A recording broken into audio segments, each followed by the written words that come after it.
Buenos días. En primer lugar, como no puede ser de otra manera, vaya mi agradecimiento personal al doctor Francisco Sierra por la invitación que me ha hecho para estar hoy aquí en el marco de este congreso, de estas jornadas, y a CIESPAL. Obviamente es la primera vez que acudo a Ecuador, es la primera vez que estoy en CIESPAL y la verdad es que es una satisfacción enorme estar aquí y encontrarme con colegas de esta parte del mundo.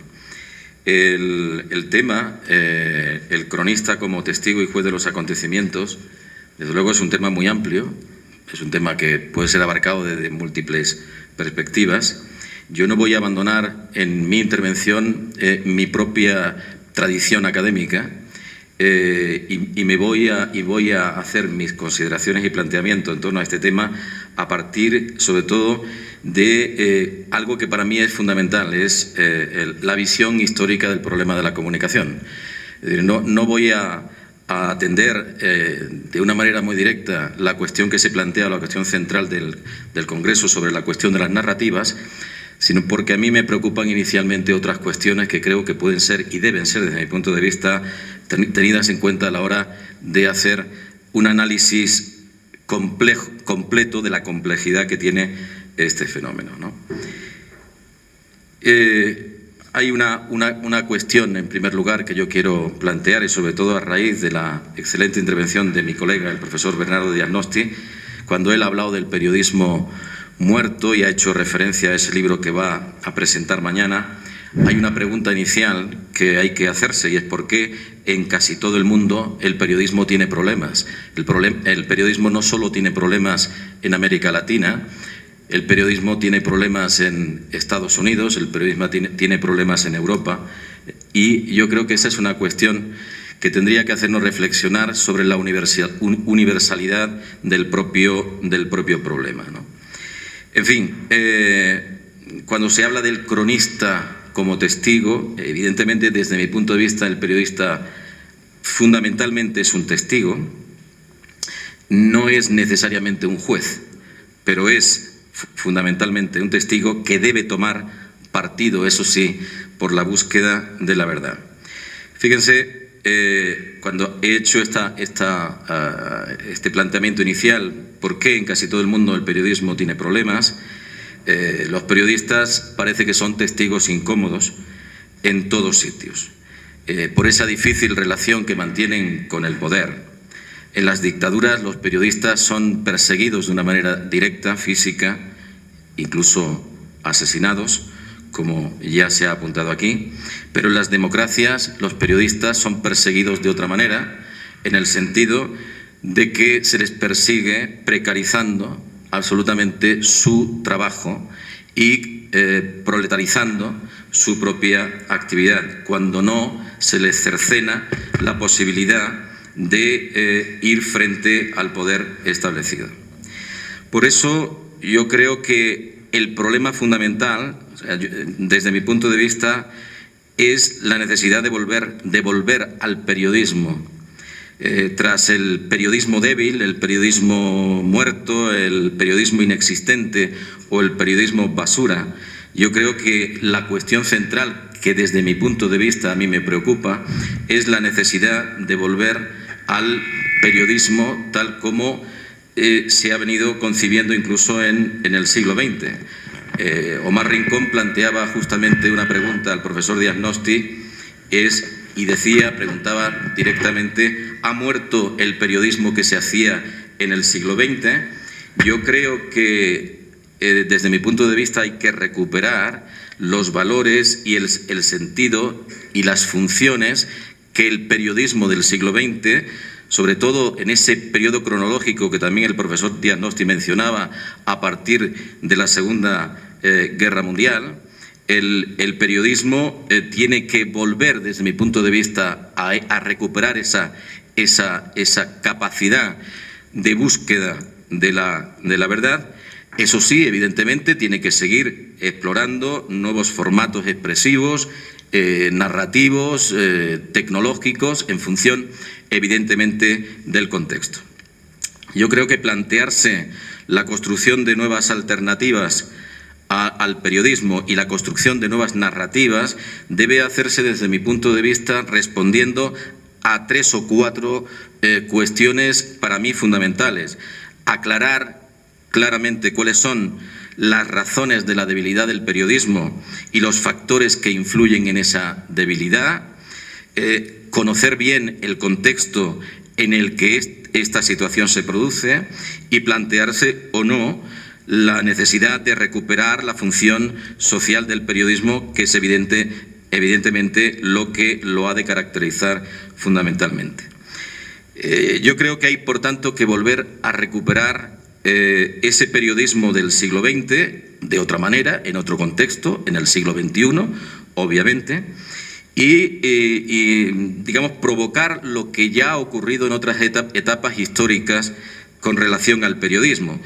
Ustedes saben perfectamente, también como yo, que en el periodismo internacional, en el periodismo mundial, en el periodismo norteamericano en particular, se produce en 1897 lo que se denominó la reacción del periodismo de calidad frente al periodismo sensacionalista que practicaba Pulitzer o que practicaba Hearst, ¿no? Y bajo la dirección de Adolf Hoch en el New York Times, a partir de ese año 1896-97, hay una vuelta, hay una ruptura radical con las formas de hacer periodismo que habían caracterizado los 30, 40 años anteriores y que todavía en el final del siglo XIX y comienzo del siglo XX se sigue produciendo con el desarrollo del periodismo amarillo o periodismo sensacionalista, pero ya hay medios en Estados Unidos que apuestan por hacer otro tipo de periodismo más profesional que supere todos los problemas que había supuesto el periodismo sensacionalista o el periodismo amarillo. En la actualidad, por tanto, yo creo que hay una necesidad de volver a hacer ese periodismo de calidad, con profesionales obviamente mejor formados, pero también con algo que aquí se ha apuntado y en lo que yo insisto, también con ciudadanos más críticos. Yo creo que hacer un estudio o un análisis del periodismo sin hacer referencia a los destinatarios, a mí me cuesta, al menos. Quiero decir, se puede innovar o mejorar en las formas narrativas del periodismo, pero siempre y cuando se tenga en cuenta a los ciudadanos que tienen que cumplir aquí una función inestimable, porque puede haber ciudadanos que se distancien del periodismo y evidentemente que no estén sometidos a la influencia de ningún tipo de periodismo, ¿no? Y luego yo creo que esa recuperación del periodismo de calidad y de la credibilidad del periodismo lo que no puede hacer es ocultar nunca, y así lo ha señalado también quien me ha antecedido en el uso de la palabra, ni la actual situación de crisis, que es, y coincido con él, absolutamente sistémica, que no es solo económica, que no es de adaptación tecnológica, que no es estrictamente periodística, que es de valores, que es, en definitiva, que tiene que ser abordada de una manera mucho más global. No debe ocultar tampoco esa recuperación de la calidad del periodismo, la precariedad de los profesionales. La dignificación profesional es algo fundamental para el ejercicio del periodismo. No puede haber, desde mi punto de vista, renovación si no se dignifican, renovación del periodismo, si no se dignifican las condiciones laborales y la capacidad del periodista para ejercer su profesión. Y yo creo que no se puede tampoco ocultar la necesidad, desde mi punto de vista, de recuperar las esencias fundacionales del periodismo contemporáneo, de ese periodismo que nace sobre todo en el siglo XX, aunque evidentemente podamos retrotraernos mucho atrás. Yo creo que es fundamental también en esta propuesta que yo hago, que es necesario abrir un debate social amplio sobre los medios. Incluso yo diría, claro, esto puede ser absolutamente utópico, pero yo creo necesario hacer un pacto por la comunicación social del mismo modo que hay pactos en otro, o puede haber o se plantean pactos políticos en otros terrenos, en particular, por ejemplo, la educación, donde el pacto por la educación es una necesidad de las sociedades democráticas. Desde mi punto de vista, podría ser necesario suscitar el debate social en torno a los medios de comunicación, al igual, como ya digo, que se produce en otros aspectos de la vida social.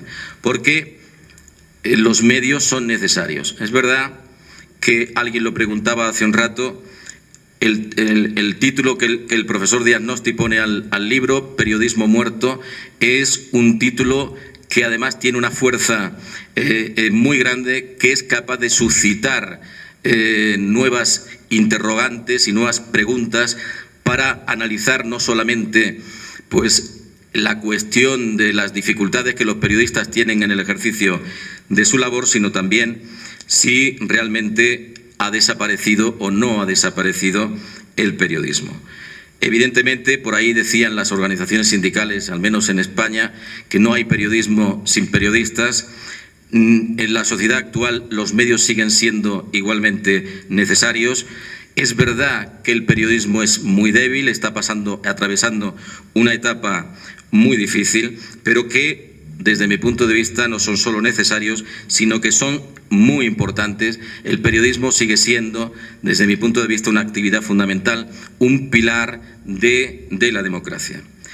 Desde el siglo XIX, desde la obra clásica de Alexis de Tocqueville hasta Jürgen Habermas, por ejemplo, de la escuela crítica, la necesidad de entender la sociedad, su funcionamiento y sus claves a partir también de la comunicación, es algo que pone sobre la mesa la importancia precisamente del debate sobre los medios de comunicación, ¿no?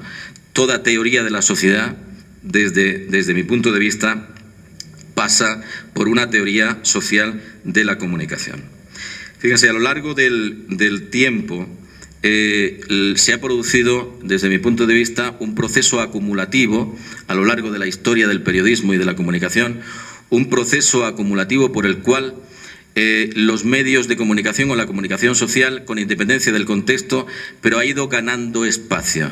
Y yo creo que ese proceso llega hasta nuestros días y es necesario también entenderlo, comprenderlo de alguna manera para saber que estamos hablando de instituciones sociales que se han implantado, que son una necesidad, como ya digo, social, que están ahí, que van a seguir estando ahí y que el problema está justamente en qué tipo de medios son y qué tipo de periodismo es el que queremos seguir ejerciendo. Un pequeño, muy breve repaso de cómo ha evolucionado ese periodismo a lo largo del tiempo nos daría un panorama, o se dibujaría un panorama más o menos como el que sigue, ¿no? Ustedes saben que, insisto, voy a ser muy breve en estas pinceladas, pero ahí me parece fundamental. Hay una época de inicio, que es el siglo XVII, evidentemente dependiendo también del contexto geográfico en el que esto se produce, en el que nace el periodismo para satisfacer la demanda de la información generada por las actividades económicas o por las campañas en el exterior, también para luchar contra el secreto de las monarquías absolutas, y se convierten en armas democráticas que van a alcanzar solamente su perfección en los sistemas democráticos liberales. Con el nacimiento de la prensa diaria ya en el siglo XVIII, lo que se da es un paso importante en la consolidación de la actividad periodística, porque se asume una función no solamente informativa, sino educativa y política, que luego, además, como ustedes saben, a lo largo del tiempo, y algunas de estas funciones, como la educativa, que los medios y el periodismo no han tenido en cuenta, ¿no?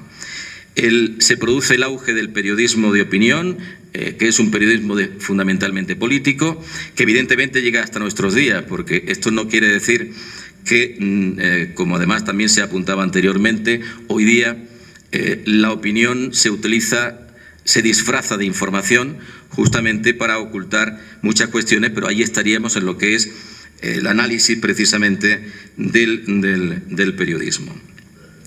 Tras las revoluciones burguesas del siglo XIX, sobre todo en la segunda fase de la revolución industrial, con el desarrollo del capitalismo financiero, entramos en lo que se denomina, a grosso modo, la sociedad de comunicación de masas, y aparece un periodismo de carácter informativo, un periodismo de carácter empresarial, un periodismo de carácter profesional. No vamos a entrar en estas cuestiones porque aparecen las primeras escuelas de periodismo en Estados Unidos. En fin, hay una preocupación por la actividad periodística.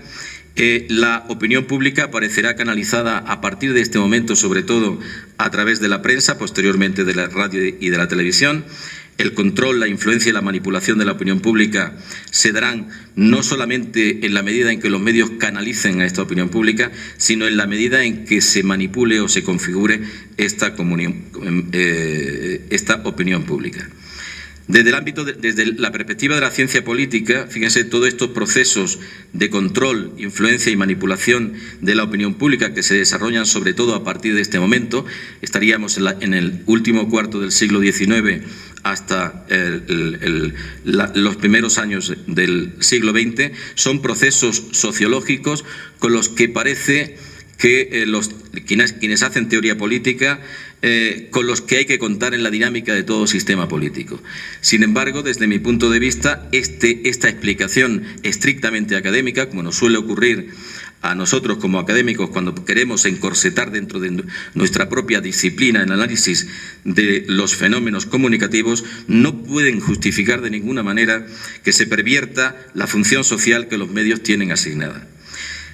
La revolución tecnológica que desde los años 80 del siglo pasado, estamos ya en el siglo XX, último tercio del siglo XX, ha afectado de manera muy significativa, ustedes lo saben también como yo, al ámbito de la comunicación, y que han alterado profundamente el ecosistema comunicativo, dando lugar a la aparición de nuevos medios y nuevos formatos, está modificando la relación de los ciudadanos con los medios, gracias sobre todo a Internet y al desarrollo del periodismo digital. Todo ello ha traído como consecuencia la segmentación de las audiencias, la interactividad y la ruptura, que es para mí muy importante, de los espacios tradicionales de la comunicación. Un ejemplo, las fronteras entre lo local y lo global han desaparecido, dando lugar, como ustedes saben, a un espacio cultural e informativo sin límites precisos al que los medios se tienen que adaptar. La reconstrucción de lo local desde el punto de vista de lo periodístico es una de las principales consecuencias de esta transformación. Si en un primer momento la prensa nació con vocación de proximidad, y eso era debido, lógicamente, a las tecnologías utilizadas en su momento y a los recursos a su alcance, en la actualidad lo local y lo global convergen en un mismo plano, configurando el espacio de lo local como un espacio interpretativo e informativo que permite la reconceptualización de la noticia periodística. Antes también se ha hablado en una de las respuestas a las preguntas que se hacían al conferenciante anterior, la importancia precisamente de la cercanía de los medios, de la proximidad necesaria que los medios han de tener justamente con sus públicos. Hoy los medios locales y provinciales recuperan un espacio considerado durante mucho tiempo menor por una agenda que imponía unos clichés de subordinación a los contenidos nacionales e internacionales.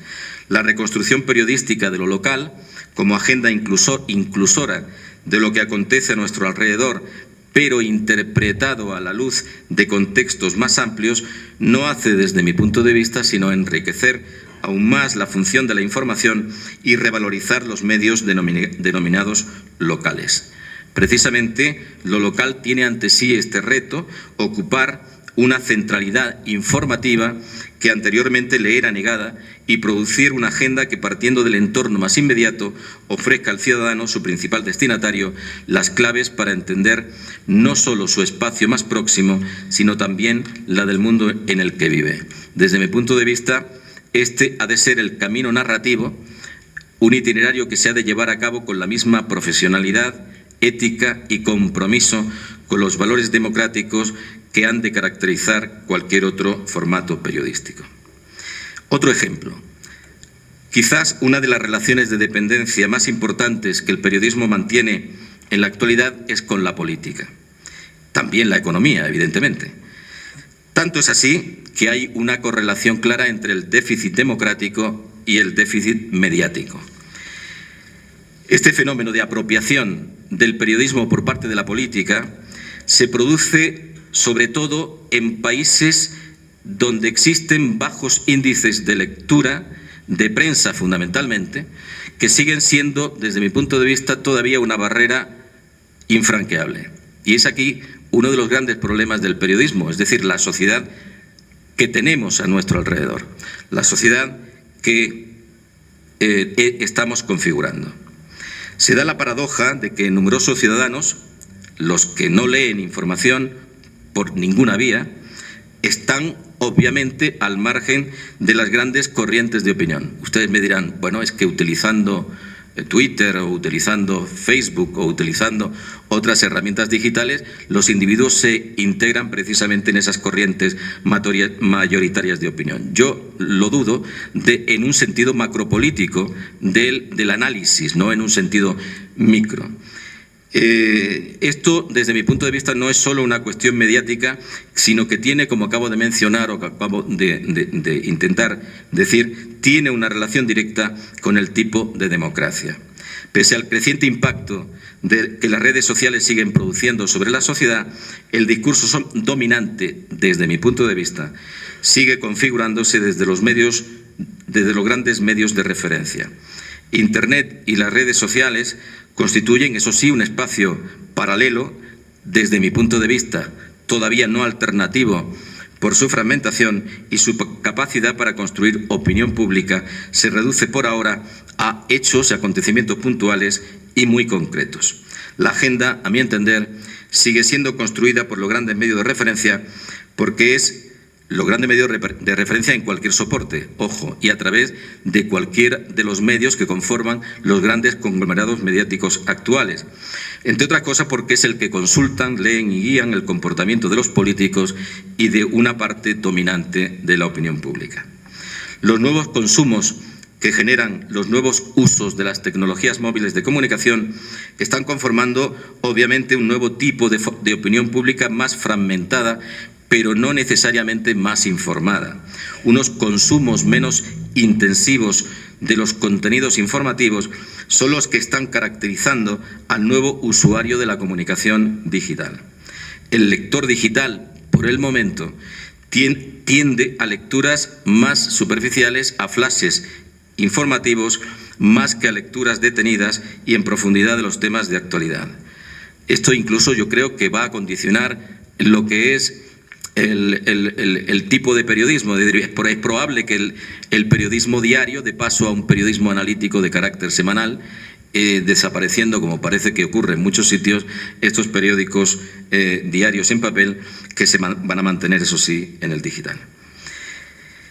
El consumo, por tanto, es extensivo, el consumo digital, aunque es verdad que sí tiene una gran riqueza y un gran dinamismo, pues la lectura digital puede ser transversal en la medida en que los hipervínculos permiten saltos aclaratorios en la lectura que pueden permitir una lectura o consulta diagonal de los contenidos y que además es potencialmente más completa porque es multimedia, porque además es capaz de permitir que el lector se adentre en otros contenidos diferentes de salto en salto en el uso de esas tecnologías digitales. Sin embargo, las rutinas y hábitos culturales y formativos de los nuevos lectores distan todavía mucho de las posibilidades de crecimiento intelectual que ofrecen estas tecnologías. En cualquier caso, estoy hablando en un sentido muy extenso, muy amplio, y habría que analizar los diferentes casos que se presentan y sus diferentes contextos.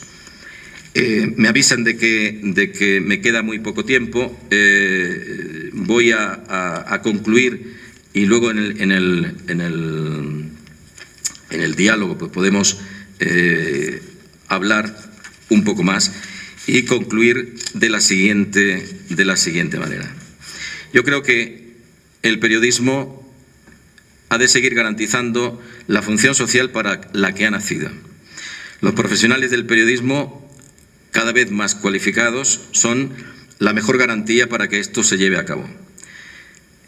Voy a utilizar dos referencias. Escribía hace unos años el periodista John Lee Anderson que la salud de la profesión periodística no dependerá de la banda ancha de Internet, sino del ejercicio del periodismo, de la buena práctica de su razón de ser, mirar, ver y contar lo que pasa por delante ante nosotros cada día y en cualquier situación. El buen periodismo ha de servir para entender el mundo y los acontecimientos desde el espacio en el que el periódico interviene, sea local o nacional, no solo informando con credibilidad, sino también explicando y provocando la reflexión en el lector, aunque esto no siempre pasa por Internet. Como ha escrito Ryszard Kapuscinski, Internet acumula una enorme cantidad de información, pero esta acumulación no sustituye el razonamiento, la reflexión y el entendimiento. Muchas gracias. Buenos días, amigos y amigas. Bueno, un gusto estar aquí y compartir este panel con queridos colegas y amigos y con todos ustedes. Miren, mientras se acercaba la fecha de este panel, yo me iba preguntando cuál de los enfoques y de los trabajos que yo he realizado en los últimos meses sería el más adecuado para esta charla, porque vengo trabajando en el tema de las narrativas periodísticas algún tiempo, y las narrativas periodísticas las podemos abordar desde el debate de las tecnologías, las condiciones de producción, la legislación, y desde el propio relato, ¿no? Entonces, dado que este panel hablaba justamente de la condición del cronista como testigo y juez de los acontecimientos, me pareció que lo más oportuno, lo más adecuado sería centrarnos en el tema del relato. Así es que lo que les traigo es justamente un relato. La idea es que compartamos un relato y vemos qué se puede hacer. Digo, Svetlana Alexievich ganó el premio Nobel de Literatura justamente por un relato periodístico, digamos. No le dieron el premio de ella por la cantidad de likes que ha logrado en su perfil. Martín Caparrós escribe hace poco un libro que se llama El hambre, ¿no es cierto? Y estos textos, tanto el de Svetlana como el de Martín, no pasan por un debate tecnológico, más bien pasan por un análisis profundo sobre el relato. Hace un rato hablábamos con Omar Rincón, justamente, y recordamos esta premisa que hemos trabajado hace algún tiempo, de que justamente lo que está en disputa en América Latina es el relato. Entonces yo por ahora no voy a adentrarme en el debate tecnológico ni jurídico, sino más bien en el relato. Yo tenía una diapositiva que quería compartirles. Esta es una foto. Esta es una foto que se llama, para muchos no debe ser desconocida esta foto, ¿no? Quizá algunos no la conocen, pero esta foto se llama El hombre que cae. Esta foto la tomó un fotógrafo llamado Richard Drew el 11 de septiembre de 2001 durante el acto terrorista que derribó las Torres Gemelas, ¿no? Y quería compartirles este pensamiento de Walter Benjamin. En lugar de preguntar cuál es la actitud de una obra hacia las relaciones de producción de su tiempo, preguntaría cuál es su posición dentro de ellas. Entonces me parece que aquí el tema está: ¿cuál es el lugar que ocupa el relato periodístico en las condiciones de vida contemporáneas? Por eso es el énfasis en el relato. Bueno, El hombre que cae, la crónica como narrativa de lo social. Dejémosle ahí. El 11 de septiembre de 2001, ese día en que todo el mundo recuerda dónde estaba y qué hacía, Richard Drew estaba fotografiando cuerpos en Nueva York. Podía estar fotografiando autos o peces, daba igual, porque en la rutina de un fotógrafo de agencia no cabe mucho la palabra elección. Y esa mañana, la AP lo había enviado a cubrir un desfile de mujeres en ropas de maternidad en Bryant Park.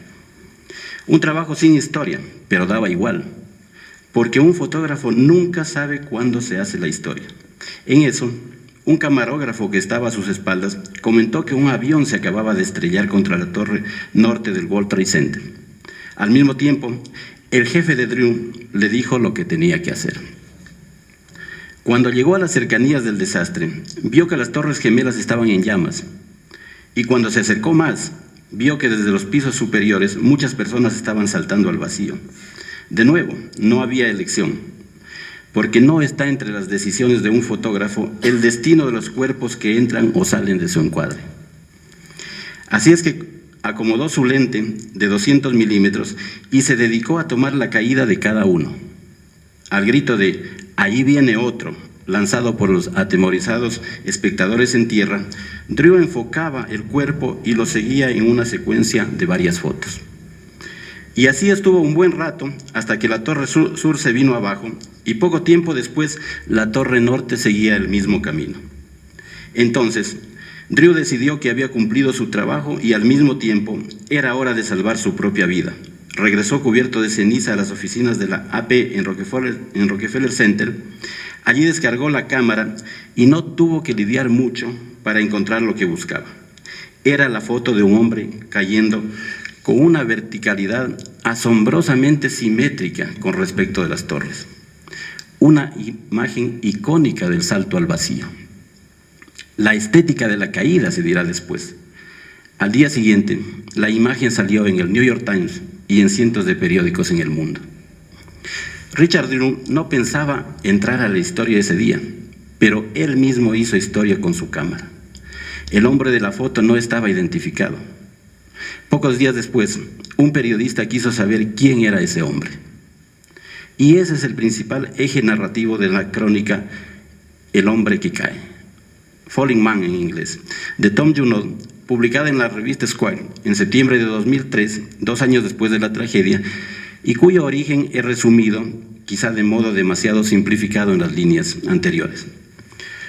La crónica de Junod es un apasionante relato no solo de las condiciones en que se tomó una de las fotos más famosas del día más fotografiado de la historia, sino también de sus implicaciones individuales y colectivas.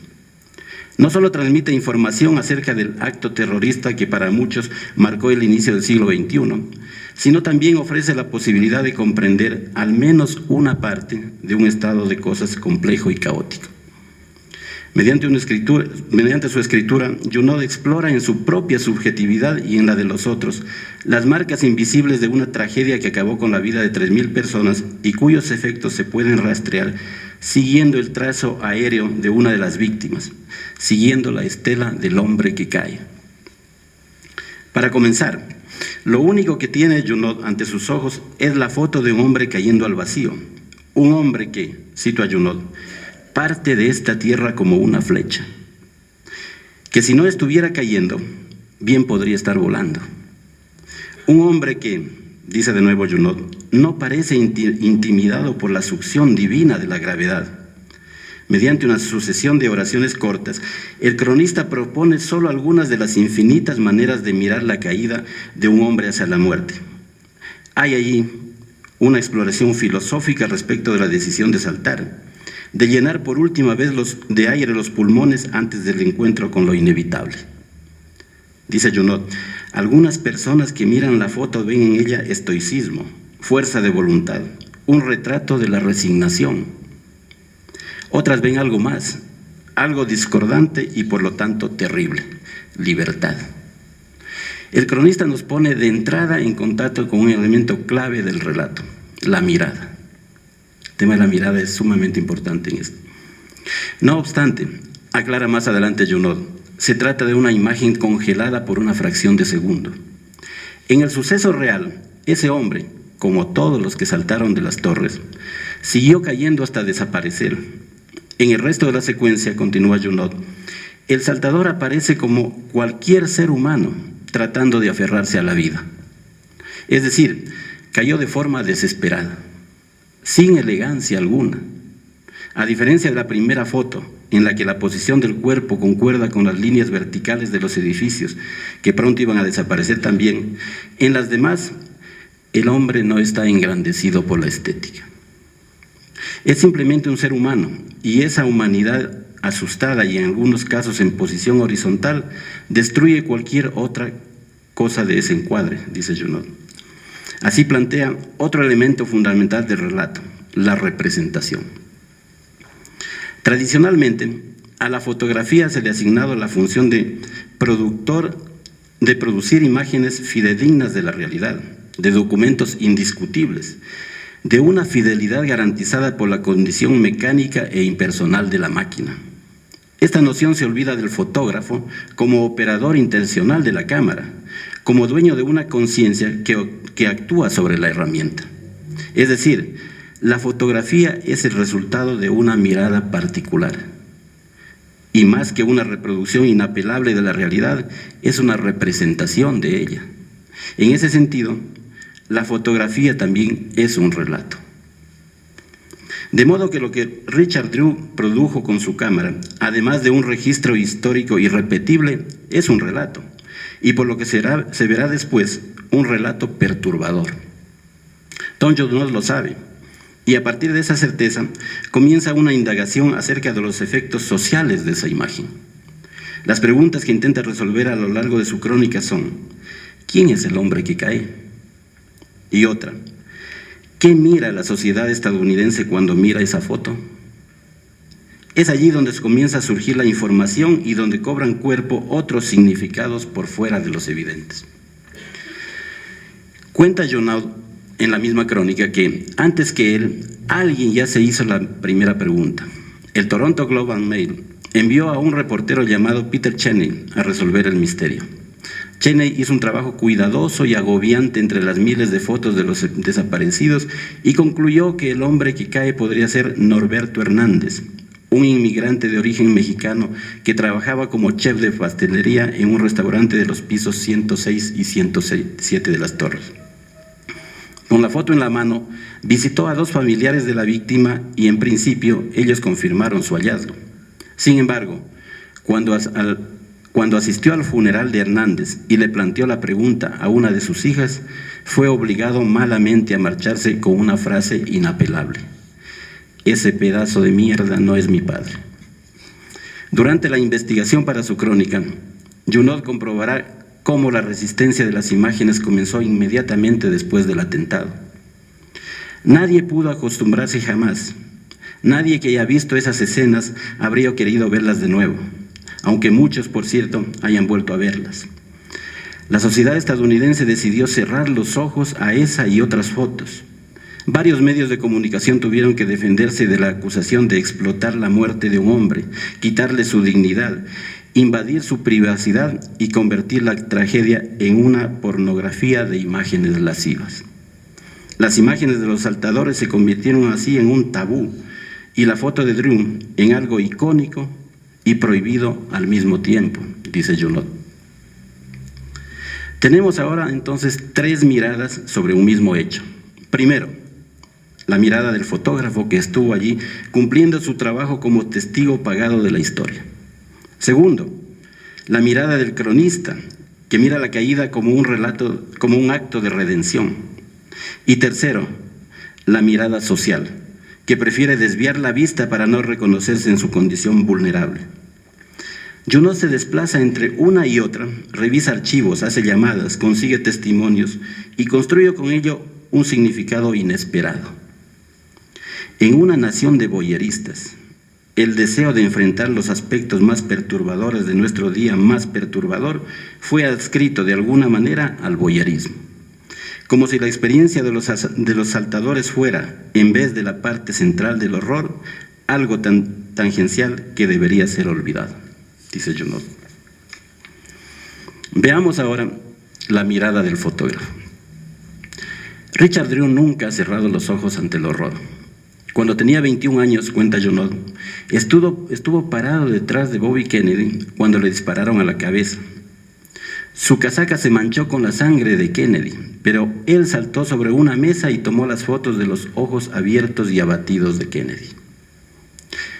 El fotógrafo de prensa es objeto de las más contradictorias representaciones, digo yo. Un testigo imperturbable de la historia, pero también un insensible explotador del dolor ajeno. Un héroe civil capaz de oponer su lente al cañón del arma del asesino y doblegarlo, pero también un mercenario que convierte la tragedia en espectáculo. Repito, son representaciones. De cualquier manera, la historia está hecha de imágenes logradas por estos fotógrafos que aprendieron a mirar el horror sin quebrarse, al menos no en ese momento. Las fotos de Auschwitz y otros campos de exterminio nazis chocaron en su momento con la sensibilidad expuesta de las víctimas, pero sirvieron muchos años más tarde como pruebas para el juzgamiento de los asesinos de guerra. La imagen del hombre que cae obedece a esa naturaleza contradictoria del fotógrafo como testigo de la historia, que no puede cerrar los ojos porque no tiene otra oportunidad en la vida. Veamos ahora la mirada del cronista. Tom Junod, como lo dije antes, solo tiene una foto. Y la foto es un relato, lo dije también. Todo relato ofrece la posibilidad de reafirmarse o negarse a sí mismo. La foto de Drew ha sido hasta ahora un relato de la tragedia. La prueba fehaciente de que el mal existe y de que esta vez ha golpeado en el centro mismo de la sociedad estadounidense. Frente a sus propios muertos, sociedad estadounidense. Curiosamente, esa sociedad ha confirmado ese relato ocultándolo. Frente a sus propios muertos, siente un extraño orgullo de mirar para otro lado porque no encuentra otra manera de convivir con él. Junod opera en sentido contrario. Vuelve una y otra vez sobre el relato, no para negarlo, sino para aprender a convivir con él. Como cronista, sabe que toda realidad alberga el germen de su contrario, y lo encuentra. Cito a Junod: hay algo casi subversivo en la posición del hombre, como si una vez frente a lo inevitable de la muerte hubiera decidido seguirle el paso, como si él fuera un misil, una lanza, decidido a alcanzar su propio fin. Veamos ahora la mirada social. Norberto Hernández no podía ser el hombre que cae. La convicción religiosa de su familia lo negaba. Él nunca hubiera traicionado el amor familiar saltando desde una ventana. Tampoco podía ser Wilder Gómez, ni Charlie Mauro, ni Junior Jiménez. Todos los familiares y amigos de los que podían ser el hombre que cae encontraron una razón, por mínima que fuera, para negarlo. Tuvo que ser la convicción religiosa de otra familia, la de Jonathan Brilley, la que abriría la posibilidad de revelar el misterio. El padre de Jonathan, un predicador de toda la vida, se gastó toda su gracia, dice Junod, orando y exigiéndole a Dios sobre el destino de su hijo, cuyo cuerpo fue encontrado al día siguiente milagrosamente intacto y pudo ser reconocido por su hermano. Por los rasgos físicos y el color de las ropas, se trataba del mismo hombre. Después de muchos meses, alguien estaba dispuesto a no desviar la mirada. Sin embargo, para Junod ya la búsqueda había perdido la importancia inicial. Él también comenzaba a aceptar que lo único cierto de esta historia era la foto de Richard Drew, la foto que Richard Drew tomó esa mañana. Una imagen que dio la vuelta al mundo y luego desapareció. Una de las fotografías más famosas de la historia de la humanidad se convirtió en una tumba sin nombre, y el soldado enterrado dentro del encuadre, el hombre que cae, se convirtió en el soldado desconocido de una guerra cuyo final no hemos visto todavía, dice Junod. Hace un par de años, durante un viaje a Nueva York, visité la zona cero, como se conoce al lugar donde estuvieron las torres, y ahora está el Memorial and Museum, con que se recuerda la tragedia. En el cuadrante vacío dejado por cada torre, los arquitectos idearon una inmensa pileta de mármol negro, en forma de caja profunda, por cuyas paredes interiores se escurre una delgada capa de agua, como una cascada sin fuerzas, que baja hacia el fondo hasta una segunda abertura, por donde vuelve a escurrirse hasta desaparecer de vista por completo. Todos los elementos crean una gran sensación de vacío. El agua que se desliza hacia abajo sugiere una caída eterna. En los bordes y por los 4 costados están grabados los nombres de los que murieron ese día: Dreva Mari Paris, Ana Iris Medina, Mark Rosen, María Ramírez, etc. Entre esos miles de nombres, entre esa multitud ausente y fantasmal a la que se acercan miles de turistas buscando un conocido, está el nombre de Jonathan Brille, el hombre que cae. Un hombre y un nombre mitificados por el relato. Al fin de cuentas, en la historia del hombre que cae no importa tanto lo que Tom Junod, en tanto narrador, piense acerca de los hechos y sus protagonistas. Importa más el lugar que ocupa el conjunto de su relato en el contexto del acto terrorista y su resonancia histórica.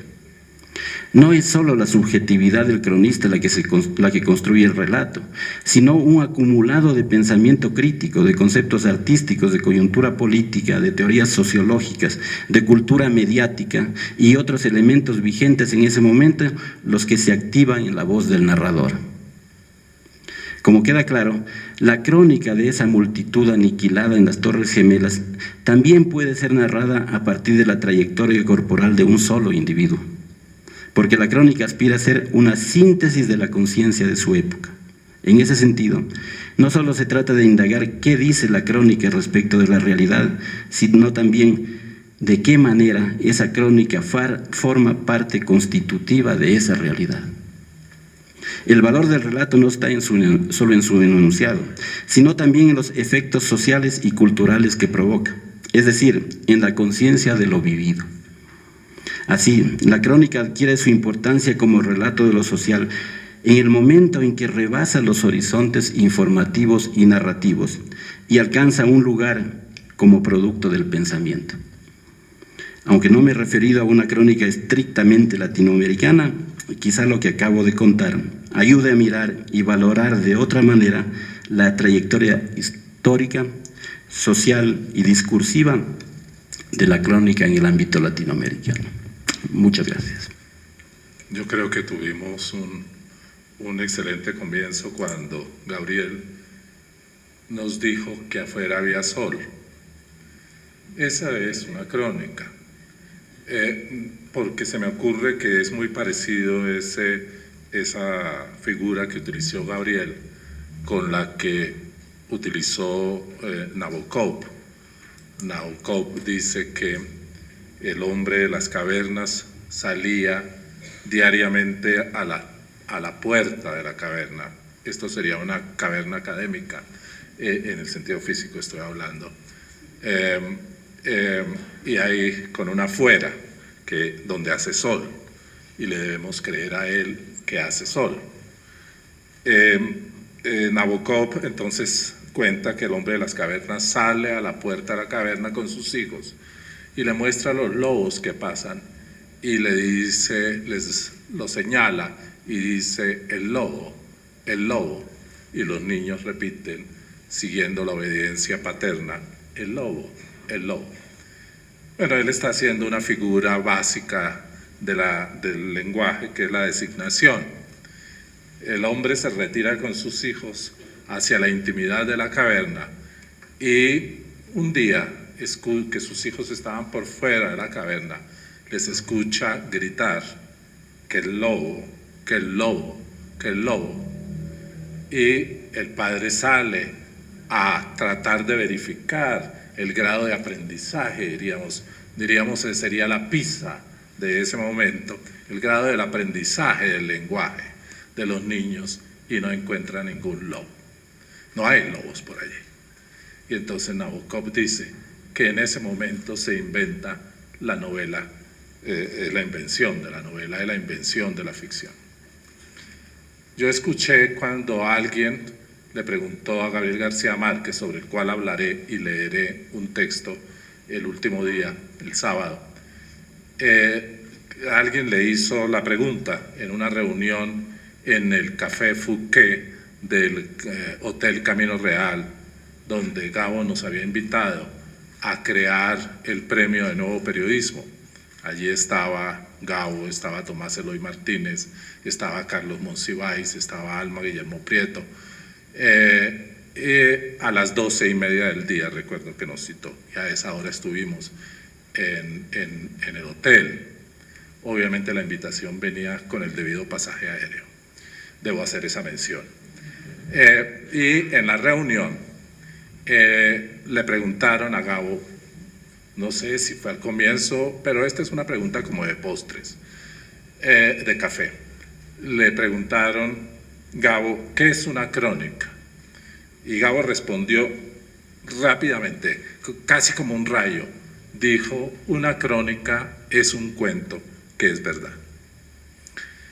Y creo que ahí él condensa dos ideas, la idea de que la crónica cuenta, en efecto, la crónica es un relato, pero es un relato que, a diferencia del relato literario, el relato de las afueras, donde hace sol y hay lobos, tiene una diferencia, y es que mientras para el relato literario obra la verosimilitud, para el relato periodístico obra el hecho de que sea cierto. No voy a utilizar esa palabra terrible, de que sea verdadero. Entre otras cosas, en el primer premio que concedimos a toda una vida a un periodista latinoamericano fue dado a Julio Scherer. Julio Scherer había sido expulsado cuando era joven, el joven director del periódico El Excelsior, por el presidente de México. Ya para entonces los presidentes expulsaban a periodistas, y eso no estaba mal, porque esa debe ser la distancia que haya entre periodista y gobernante. Y Julio Scherer, en su discurso, que es muy bello, recuerden que Julio Scherer, después de expulsado, funda la famosa revista Proceso de México, señala que una de las características fundamentales del periodismo es la verosimilitud. Ya se notan allí entonces las contradicciones. Y hace poco, la semana pasada, tuve la enorme suerte de estar con Svetlana Alexievich, que estaba en la Feria del Libro de Bogotá. Svetlana Alexievich, que Gustavo también mencionó, es, yo creo, la primera periodista que recibe el premio Nobel, porque ha habido escritores que son periodistas que reciben el premio Nobel, entre ellos García Márquez. Pero Svetlana Alexievich, original, fundamental, profundamente, lo que es una periodista y es una cronista. Y Svetlana Alexievich dice: sigo las pistas de la existencia del alma, hago anotaciones del alma. El camino del alma para mí es mucho más importante que el suceso como tal. Atención ahí, el suceso, entre el suceso y el camino del alma.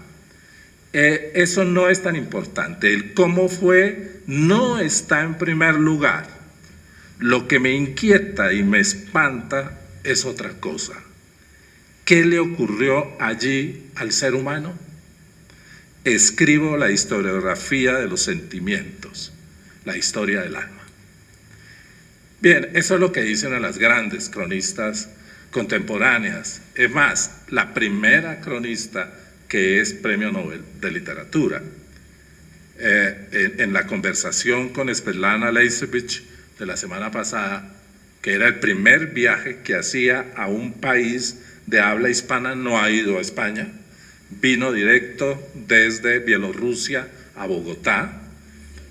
Eso sucede, sin pasar por la feria que en ese momento estaba sucediendo en Buenos Aires o por Madrid, no, vino directo, entre otras cosas, porque ella quería escuchar, y así lo pidió, y así se hizo, los testimonios de diversos tipos de víctimas del conflicto colombiano. Pero quien lea Las voces de Chernobyl podrá observar claramente que el propósito de Svetlana Alexievich de hacer historiografía de los sentimientos, de responder por la pregunta ¿qué se hizo ahí el ser humano?, la responde bellísimamente, porque ese libro comienza, esa gran crónica polifónica además, comienza con un gesto de amor y termina con un gesto de amor. El amor en los dos extremos cierra y abre el relato de algo que es terrible, de un desastre. Bien, he tenido la fortuna de, así como fui ese día al Café Fouquet del Camino Real en México, de estar en el Consejo Rector del Premio de Nuevo Periodismo por cerca de 14 años. Eso quiere decir que he visto con gran asombro, con gran interés, la historia más reciente de la crónica periodística de América Latina a través, por lo menos, del testimonio de ese premio. Y observen ustedes y vayan al premio, porque no solamente es necesario ser el mejor, sino que se sepa, dice en algún momento Gao. No solamente es importante ser el mejor, es también importante que se sepa. Si ustedes observan los premios de fotografía, para hacer el diálogo con Gustavo sobre la fotografía como crónica y la crónica como relato, me parece muy interesante. Y luego analizan los textos, podrán encontrar un perfil de los cronistas contemporáneos latinoamericanos, porque Latinoamérica tiene una historia muy rica, muy persistente, muy diversa, muy afligida de alguna manera de la crónica como manera de relatarnos como latinoamericanos. Bien, por ejemplo, Pollita en fuga es la historia de una delincuente pequeñita. No es una gran delincuente, es una delincuente callejera, es una niña que delinque para robar, que roba, y que lo que más quiere en la vida es tener unas zapatillas Nike. Ella es apresada por robar zapatillas Nike. Y yo recuerdo en México haber estado al lado del editor del Clarín de Buenos Aires. Esto es lo bueno de estar en los lugares laterales y periféricos de las reuniones. Yo siendo el consejo podía estar al frente, pero yo estaba al lado, metido entre el público, y por fortuna me tocó al lado del editor de el Clarín de Buenos Aires, y por fortuna me tocó escucharle una frase que dijo a alguien, pero bueno, mi oído funciona relativamente bien. Y escuché que en el momento en que daban el premio a Josefina Licitra de Argentina por Pollita en fuga, su crónica, Blanc del Clarín dijo esto, dijo: nosotros en el Clarín dimos la noticia, ella hizo la historia. Esta es la gran diferencia entre una cobertura noticiosa de un medio de comunicación y el surgimiento, el fortalecimiento del género de la crónica dentro del periodismo y la historia cultural, la historia simbólica, la historia social de América Latina, porque en efecto la crónica no es simplemente un género, la crónica es una oportunidad de contarnos como latinoamericanos. Hacía unos años, Cristóbal Peña, hoy en día decano de comunicación de la Universidad Padre Hurtado de Chile, había ganado el premio por otra crónica que se llama Viaje al fondo de la biblioteca de Pinochet, que es una historia sobre cómo era el criterio de selección de libros de Pinochet, qué libros compraba, cómo los compraba, a quién se los compraba, cómo se los mandaban, de qué libros se apoderaba, se robaba y se los traía para su biblioteca.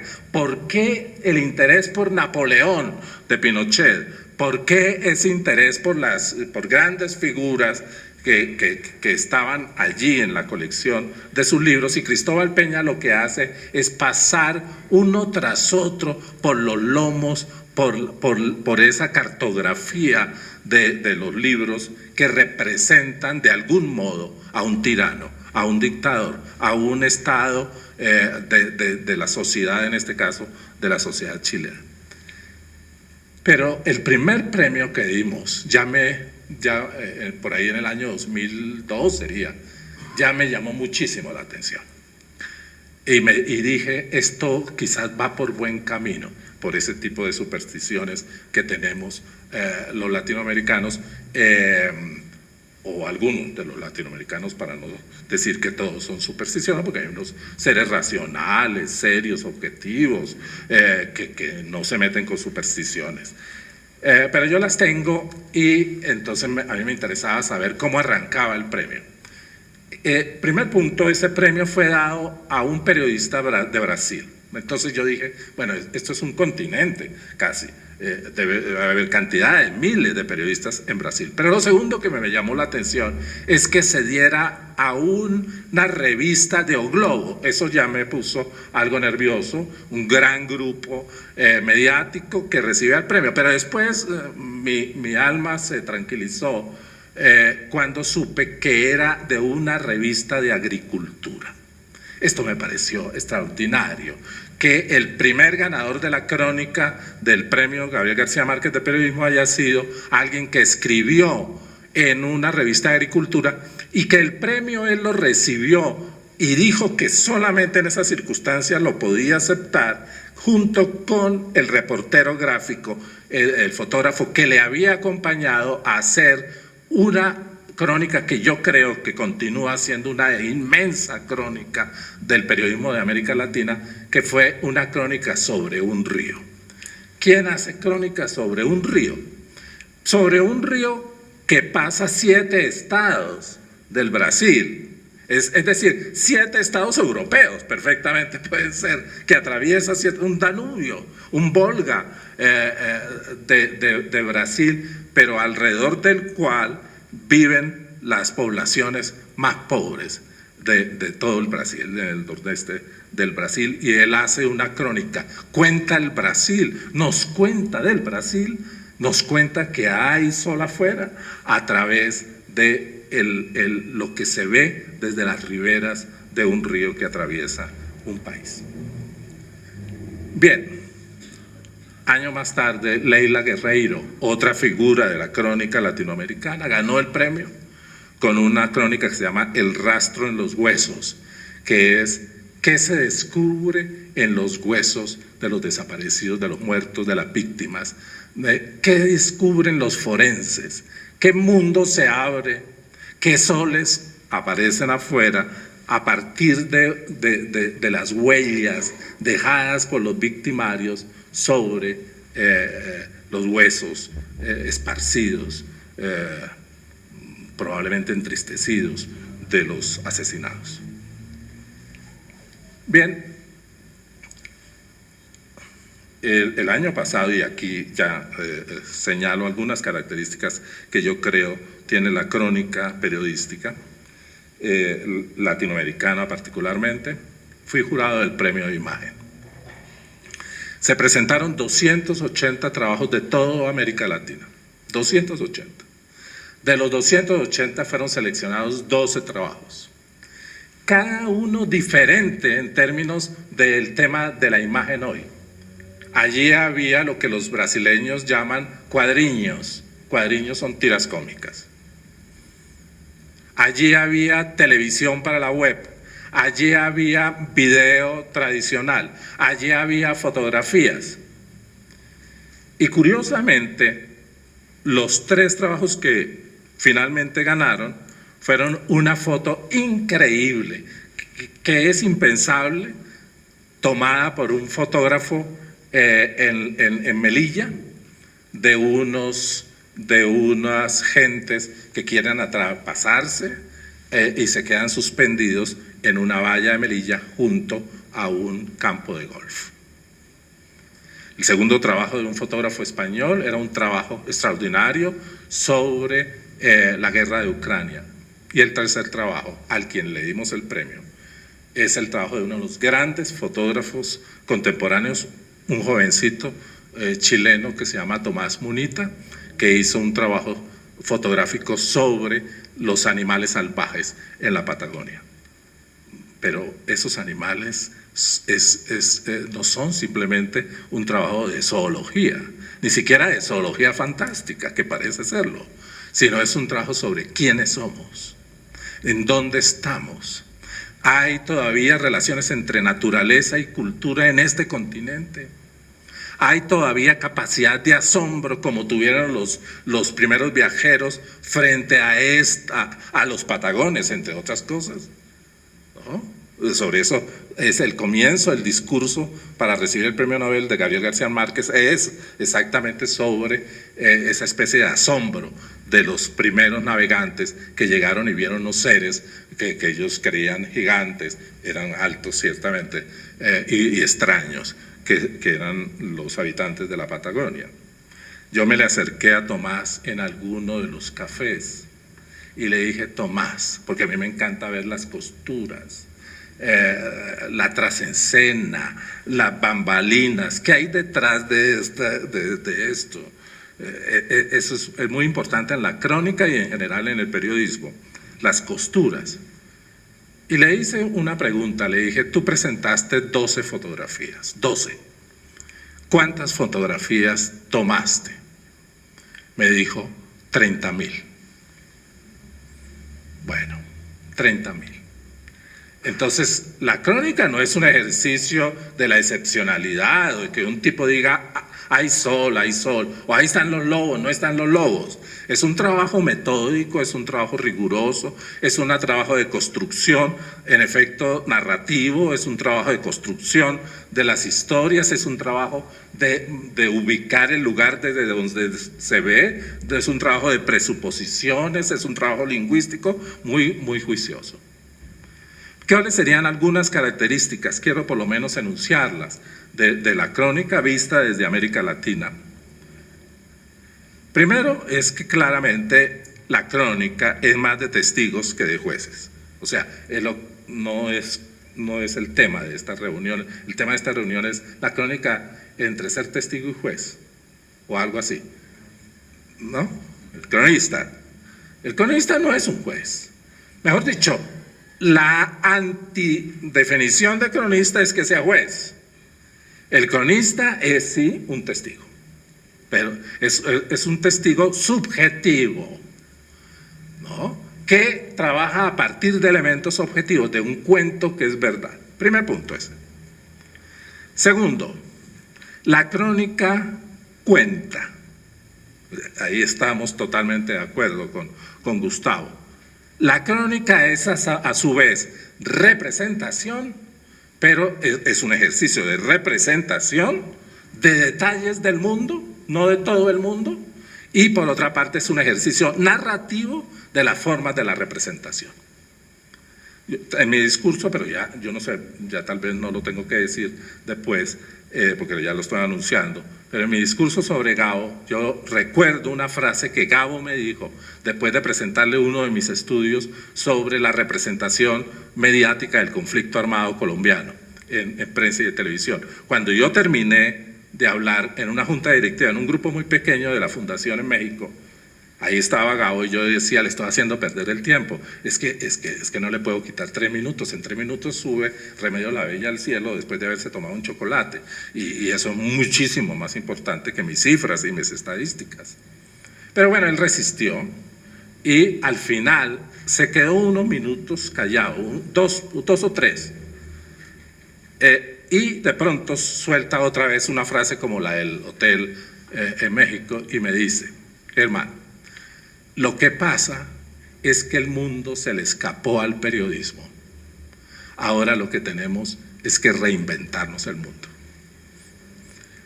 Esto es de una perfección, de una belleza además. El mundo ya no puede ser representado. Si hubo alguna vez una pretensión periodística de hacer una especie de orden del mundo, de representación del mundo,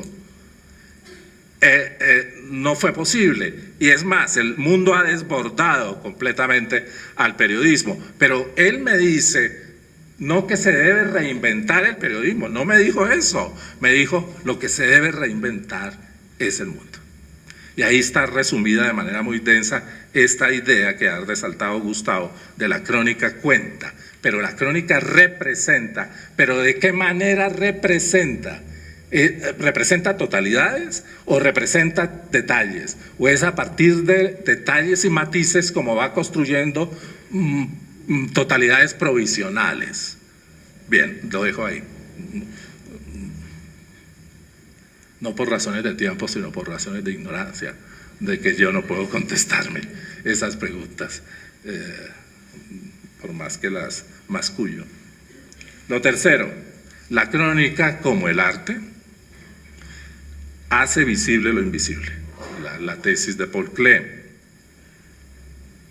Como diría una periodista colombiana, y voy a traer las voces de diversos periodistas, latinoamericanos, descubre noticias donde otro no las habría visto, porque observa con cuidado los matices, dice María Teresa Ronderos, de la vida cotidiana, los matices, las perspectivas.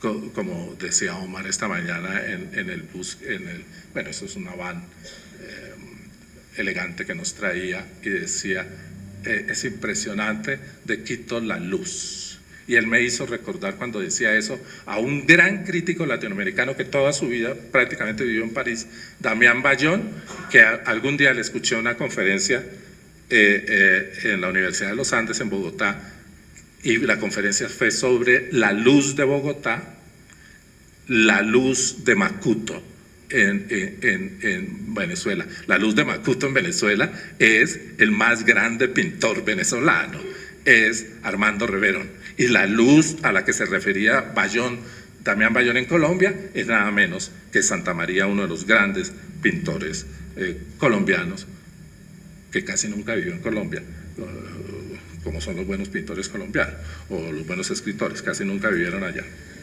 Pero siempre, a todo momento, durante todo el tiempo, hablaron de Colombia, pintaron a Colombia y nos dijeron quién es Colombia.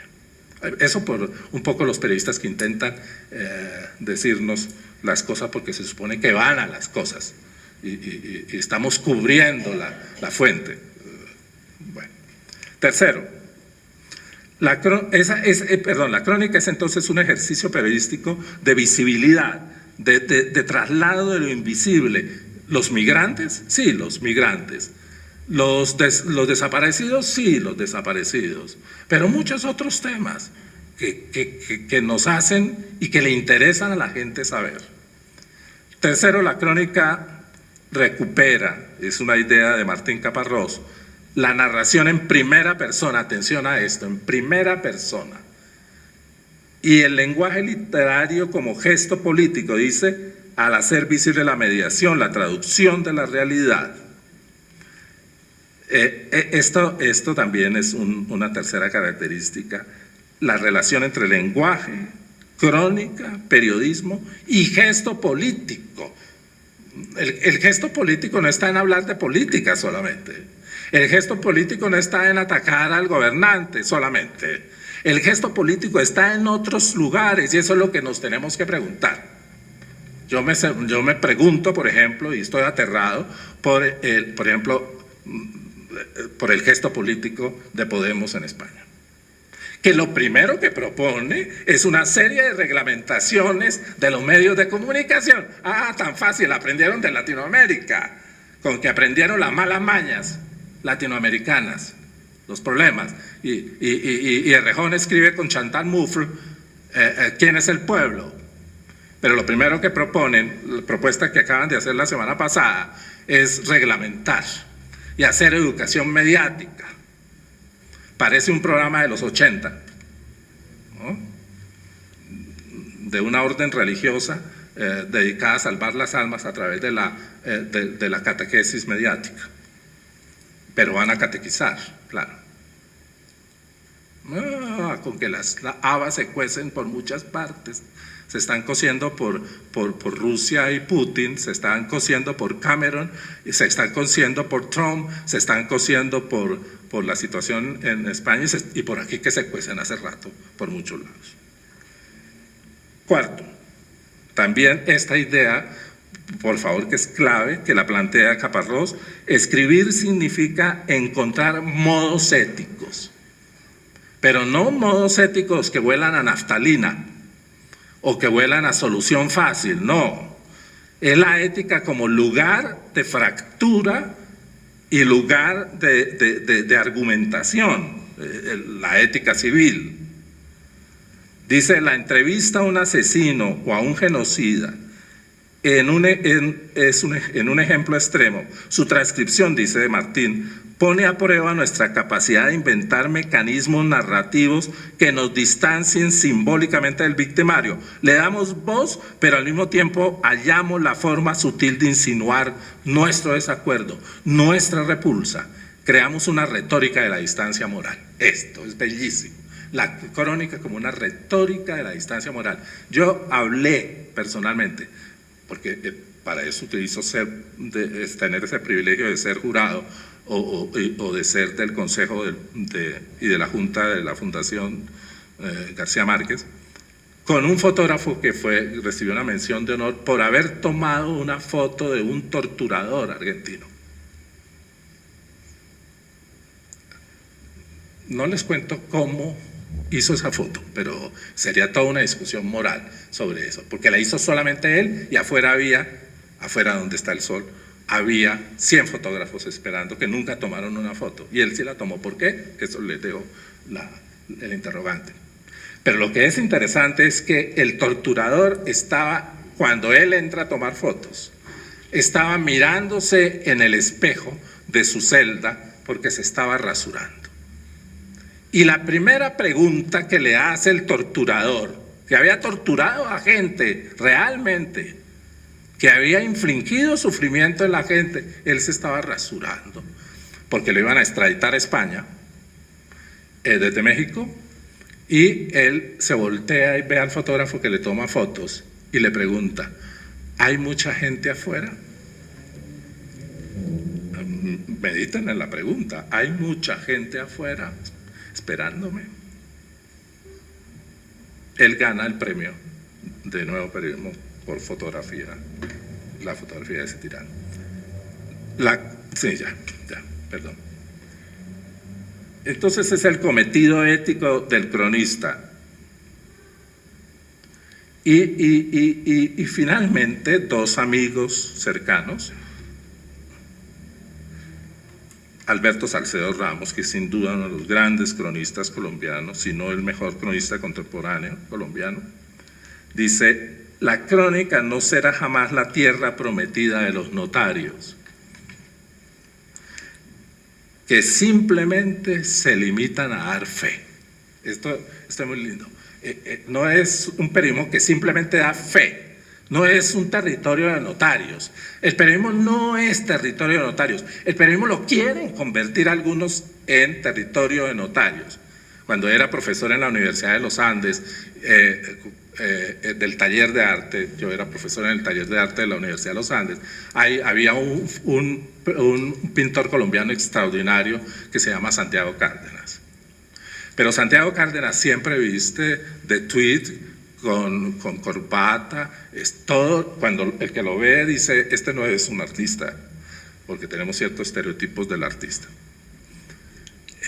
Algún día le escuché esta frase a Santiago Cárdenas: yo prefiero vestir como notario y pintar como artista que vestir como artista y pensar como notario. Ahí está. Es un modo radical de discusión, de dilema ético. El periodismo debería serlo, pero la crónica periodística lo es, dice Alberto Salcedo. No es para dar fe, no, para dar fe hay otros, sacerdotes, algunos presidentes, las damas azules, etc. Ellas dan fe y esto está bien en una sociedad seguramente. El periodista no está para eso. Y Tomás Eloy, uno de los grandes cronistas, hay que volver a leer las crónicas hechas en Venezuela por Tomás Eloy Martínez, dice que la crónica es el único territorio, el único, dice, donde combaten con armas iguales la realidad y la imaginación. Pero hay una palabra clave aquí: combaten, no se asimilan, combaten. Hay que combatir diariamente la imaginación con la realidad. Estas son unas cosas, unas pequeñas reflexiones sobre lo que yo pienso es el aporte del relato de la crónica a lo que somos como latinoamericanos.